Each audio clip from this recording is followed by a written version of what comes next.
you have to drink 8 glasses of water a day. Yeah. And I always thought that it would be like 8 ounces a day, right? Right. So it'd be 64 ounces. Now here, we're drinking 8 ounces, we're drinking 8 to 10 glasses of water, but And some of you are drinking 12 and 14. Yeah, those are the overachievers. And these are 16-ounce glasses. Okay? But who's counting? Yeah. So I realize that one needs more water when they're fasting. I get that. So maybe I need 120 or 130 ounces of water a day, or maybe even equal to my body weight, which is like I'm about 150. But when I go back to regular life, how much water do I need to drink? Do I need to drink the same amount of water? It's not about your body weight. It's the circumference of your ear times pi, Yeah. okay, divided by 17.6. Right. And then you add your shoe size. Yeah, exactly. That formula makes just as much sense as any other formula out there that tells you how much water to drink. Okay, it really does. Because there is no formula that works. Okay, it's not based on your age or your weight or anything else.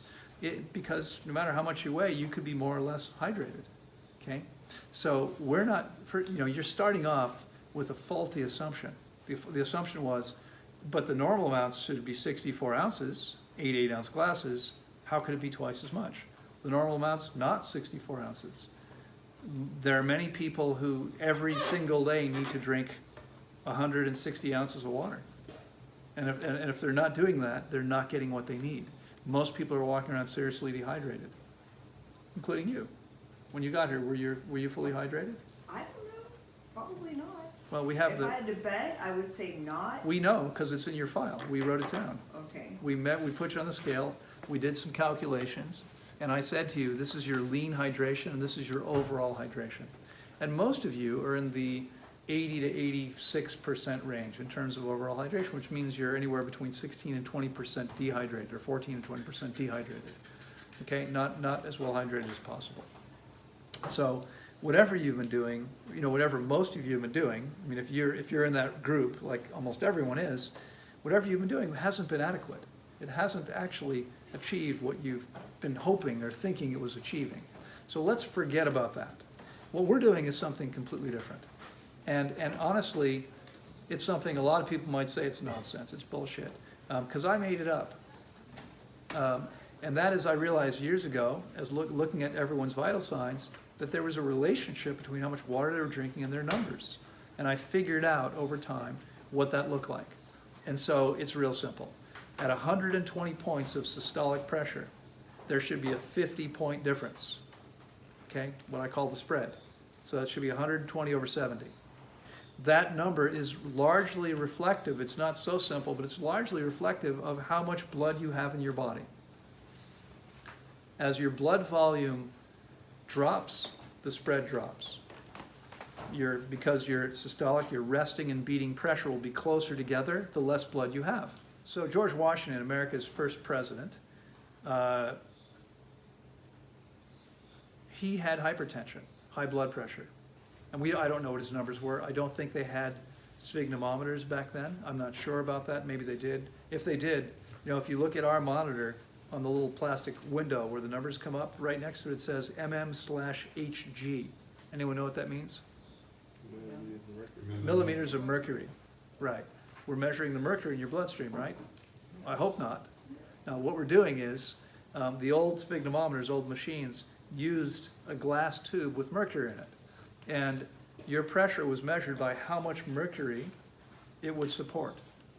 So 120, normal blood pressure is 120 over 80. That's 120 millimeters, or 12 centimeters, which for the gringos is roughly, the Americans, is roughly 5 inches or so. Over 80, which is 8 centimeters, which is roughly that. That's how much mercury that pressure would support. It's a heavy metal, right? And it's a great thing that they use this system because it's now, it's understood anywhere in the world. Imagine if there were different systems in every country, you traveled, you had a problem, you would have no idea what those numbers meant. Now you can go anywhere and it's always the same. So I don't know what his blood pressure was, but I've worked with people who had serious hypertension, whose blood pressure was as high as 225 over 100 or 125, okay? Let's say a 100-point spread. That's not unusual if your pressure is that high. Let's just imagine that he had blood pressure of 225 over 125, okay? So, ex-president of the US probably had reasonably good medical care, wouldn't you think, of the day? Anyone know what the state-of-the-art treatment was for hypertension? There were no pharmaceuticals back then. What did they do? Fasting. That would have been smart. Blood. That's right. Yeah, it's right. Bloodletting. They would bleed you. Okay. Now, anyone ever have a hot water heating system in their home? Yeah, Yeah. Okay. So if there's too much pressure in the system, what can you do? I don't know, Take out the air. I thought you were a plumber. no. Okay. So one of the things you could do is you could open a valve and remove some of the water in the system. If you reduce the fluid volume, you reduce the pressure. Okay. Now you could also replumb the whole thing, use the same amount of water and just put in bigger pipes, but that's a lot of work. Okay. Or you could slow down the pump.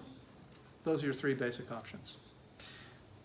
There are about a dozen different kinds of pharmaceuticals now to treat hypertension, and they do these three things. Some of them are diuretics, which make you pee off excess fluid. They reduce the blood volume. That's the point of them, okay? Because Merck Pharmaceuticals obviously knows better than your body how much blood it should have, right? Right? The drug company knows better than your body. Of course not. Other drugs slow down your heart rate artificially. Because Pfizer knows, that's right, those are beta blockers, because Pfizer knows whether your heart should be beating faster or slower, right? Your body doesn't know, but Pfizer Pharmaceuticals knows. Of course not. Okay? These are only treating symptoms, right? And the third one is actually intended, a drug to open up the arteries. I forget what those are called. Calcium channel blockers. You've had them all? Look at you. So all these drugs, all they're doing is treating symptoms. They're not addressing the underlying reason there's a problem, right? But back then, they didn't have any of that stuff. All they had was bleeding. Here's a way to reduce the blood volume. Right now, by the way, before I forget to ask you this, long term, how successful do you think that particular treatment would be? Not very successful. What does your body do as soon as you stop bleeding? Dies. No. Let's say they let out a certain amount of blood and then they stop doing that. What's your body immediately going to do if it can? Takes water from your body To increase the volume. to make more blood. It's going to immediately begin to make more blood if it can, which means the benefits might have lasted for one day. You've reduced your blood pressure for one day because you have less blood in your body. What's the point of this? It's ridiculous. But that's what they did. And so I don't know, I can't vouch for every detail of the story, but as I heard it, Martha, George's wife, had just pulled the SUV into the Walmart parking lot. There was a call on the iPhone. Okay? And she picked it up and said hello. And someone said, yeah, it's Dr. Jones. Is this Martha? Yep. Martha, I've got good news and bad news. Which would you like first? And she said, give me the good news. He said, okay, well, George does not have hypertension anymore. Oh, that's fantastic. What's the bad news? Well, he doesn't actually have any tension anymore. Okay? They had taken out a little too much blood. So George was probably one of the most famous first examples of the most common and yet least heard of disease. How many of you have ever heard of iatrogenic disease? Just one of you. And yet it's the third, officially, according to the World Health Organization, and the American Medical Association, third leading cause of death in the United States. Did he die? Is that how he died? He died. Because they took out too much blood? He was killed by his doctor. Get out. And it's the third leading cause of death. And that was a precedent? It's the third leading cause of death. You're hearing me? That doctor went down. Are you hearing me? It's the third leading cause of death. You're talking, you're not listening, you can't do both at the same time. Okay? It's the third leading cause of death. Doctors kill more people than anything except for cancer and heart disease. Which is why, if you're thinking that maybe there are times you still need to see a doctor, personally I would only see a doctor if I've sliced an artery open and need to have it sewn back together. If I need trauma medicine, I'm going to the emergency room. If I need anything else, I'm not getting anywhere close to a doctor. You're a doctor, I'm probably going to go the other direction. Because you might say something stupid like doctors tend to do. You might have some advice for me. No, thank you. Not interested. I don't care what's going on. I'm going to fast to allow my body to heal. That's what I do every single time I need anything. But George Washington was killed by his doctor. Now, here's the point of the story. I mean, I'd like to share all that and make sure everyone's clear about this, because there's still some people who think, well, my doctor says.